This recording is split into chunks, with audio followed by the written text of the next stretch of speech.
Hello guys, welcome to non spoiler review of the movie సంక్రాంతికి వస్తున్నాం. Acted by victory Venkatesh గారు, మీనాక్షి చౌదరి గారు and Aishwarya Rajesh గారు. సినిమా అయితే నాకు నచ్చింది గైస్, చాలా బాగుంది. కామెడీ ఫ్యామిలీతో వెళ్ళాలంటే కళ్ళు మూసుకొని వెళ్ళండి, చాలా బాగుంది సినిమా.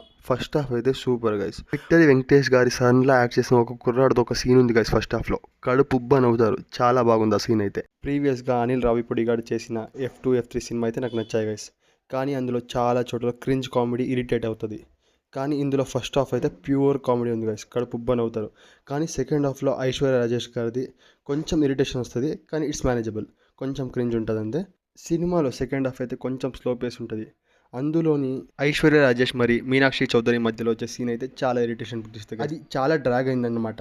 సెకండ్ హాఫ్లో 2 minutes ప్రతిసారి వాళ్ళిద్దరి మధ్య ఫైట్ ఉంటుంది గైస్. ఆ అన్ని సీన్స్లో కొంచెం ఇరిటేట్ అవుతాం అన్నమాట. ఇంకా క్లైమాక్స్ విషయానికి వస్తే ఫైట్ అయితే అదిరిపోయింది భయ్య. క్లైమాక్స్లో ఒక ఫైట్ ఉంటుంది వెంకటేష్ గారిది, అయితే అదిరిపోయింది. ఆ క్లైమాక్స్లో ఒక మెసేజ్ ఉంది గైస్, ఆ మెసేజ్ అయితే చాలా హార్ట్ టచింగ్ అనమాట.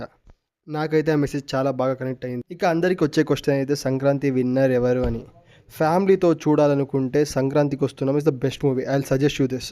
ఒక మాస్ మూవీ కావాలంటే బాలకృష్ణ గారి మూవీ డాకు మహారాజ్కి వెళ్ళండి గైస్.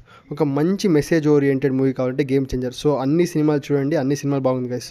నాకైతే అన్ని సినిమా నచ్చింది, బట్ సంక్రాంతికి వస్తున్నాం వాస్ ఎ బిట్ బెటర్.